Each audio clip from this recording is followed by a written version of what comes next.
मध्य प्रदेश के हरदा में प्रशासनिक भ्रष्टाचार का एक सनसनीखेज मामला सामने आया है। यहां नेशनल हाईवे बनाने वाली पार्थ इंडिया कंपनी पर अवैध खनन के लिए लगा 51 करोड़ रुपए से अधिक का भारी जुर्माना बदलकर महज 4,000 रुपए कर दिया गया। इस चौंकाने वाली कार्रवाई के बाद एक स्थानीय आरटीआई कार्यकर्ता ने हरदा के तत्कालीन एडीएम पर जुर्माना बदलने के लिए 10 करोड़ रुपए की रिश्वत लेने का गंभीर आरोप लगाया है। बताया जा रहा है कि करोड़ों का लाभ पहुंचाने के लिए प्रशासनिक अधिकारियों ने यह बड़ा भ्रष्टाचार किया।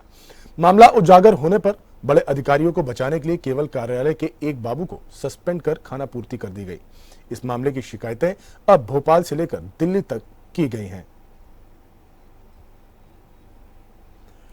ये बड़ा भ्रष्टाचार का मामला जो है हरदा से सामने आया है, जहां जुर्माने की रकम करोड़ों में होने के बाद भी उसको 4,000 कर दिया गया और एक मोटी रकम लेने का आरोप लगता हुआ यहां पर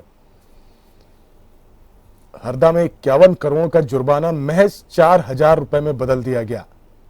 एक बड़ी भ्रष्टाचार की गवाही देता हुआ यह मामला, जहां लगातार मध्य प्रदेश सरकार भ्रष्टाचार मुक्त मध्य प्रदेश बनाने की बात कर रही है, वहीं पर प्रशासनिक अधिकारियों द्वारा इस तरह का भ्रष्टाचार उजागर होने के बाद कई सवाल पैदा कर रहा है। हालांकि अब यह मामला हरदा से दिल्ली तक तूल पकड़ता हुआ नजर आ रहा है और गंभीर आरोप लगे हैं। आरोप यह भी है कि मामले को दबाने के लिए, खाना पूर्ति करने के लिए एक बाबू को तत्काल सस्पेंड कर दिया गया और मामले को दबाने का प्रयास किया जा रहा है। एक बड़े प्रशासनिक अधिकारी पर 10 करोड़ की रिश्वत लेने का भी आरोप लगा है और सीधा चूना ये सरकारी खजाने को लगाते हुए प्रशासन के लोग।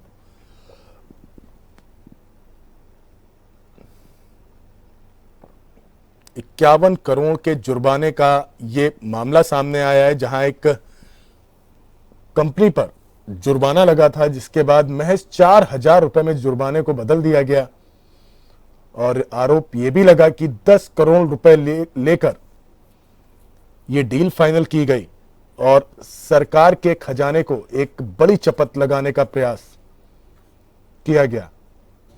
हालांकि अब यह मामला लगातार तूल पकड़ रहा है और दिल्ली तक अब आवाज उठाई जा रही है ताकि ऐसे भ्रष्टाचारियों पर लगाम कसी जा सके।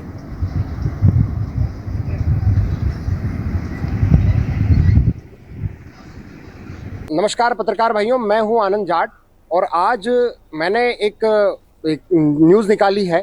मुझे कुछ दिनों पहले जानकारी मिली थी कि हमारे हरदा में पूर्व में एक आईएएस अधिकारी हमारे यहाँ पदधारी रहे थे।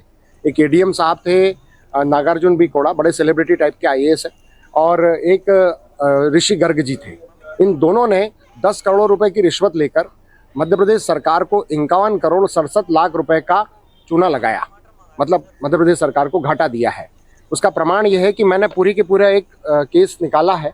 इस केस का नाम है पाथ कंपनी का केस है। पाथ कंपनी सड़क निर्माण का कार्य करती है। इस कंपनी को प्रवीण फूल पगारे जी हैं, यहाँ के अपर कलेक्टर हुआ करते थे। उन्होंने खनन विभाग की रिपोर्ट के आधार पर जो 51 करोड़ 67 लाख रुपए की पेनल्टी लगाई थी, उस पेनल्टी का नोटिस उनको पहुँचाया था और हरदा की एडीएम कोर्ट ने उस मामले को मात्र 4,032 रुपये में उसका निराकरण कर दिया।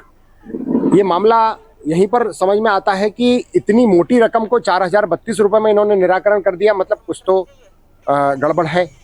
क्योंकि यदि 51 करोड़ के मामले को यदि 5 करोड़ या 10 करोड़ या 20 करोड़ में सेटलमेंट किया जाता तो बात समझ में भी आती। एक तो थोड़ा सा मैं क्लेरिफाई करूँगा कि पूर्व एडीएम ने, जैसे 2 एडीएम की बात होगी, तो फर्स्ट जो एडीएम थे उन्होंने 51 करोड़ की जो वहाँ पे मटेरियल पड़ा होगा, विच इंक्लूड्स एवरीथिंग, जो एनवायरमेंटल कम्पनसेशन एक्सेट्रा सब कुछ, उतनी राशि का एक्सप्लेनेशन मांगा था, वो जुर्माना नहीं लगा था। तो उस एक्सप्लेनेशन के तहत में जो भी डॉक्यूमेंट सबमिट हुए, वो उन एडीएम जो उसके बाद जो एडीएम थे उन्होंने उसका पूरा ड्यू प्रोसेस फॉलो करते हुए, मेरी पूरा ड्यू प्रोसेस फॉलो करते हुए और सारे डॉक्यूमेंट्स देखते हुए जो उनको पूर्णतः प्रमाणित मिला उसको उन्होंने जुर्माना उसमें लगाया होगा। And this is a completely court process. और इसमें अगर लग रहा है कि जुर्माना कम है ज़्यादा, तो इसका पूरा अपील का एक प्रावधान है, तो उसमें अपील से इस चीज़ को देखा जा सकता है।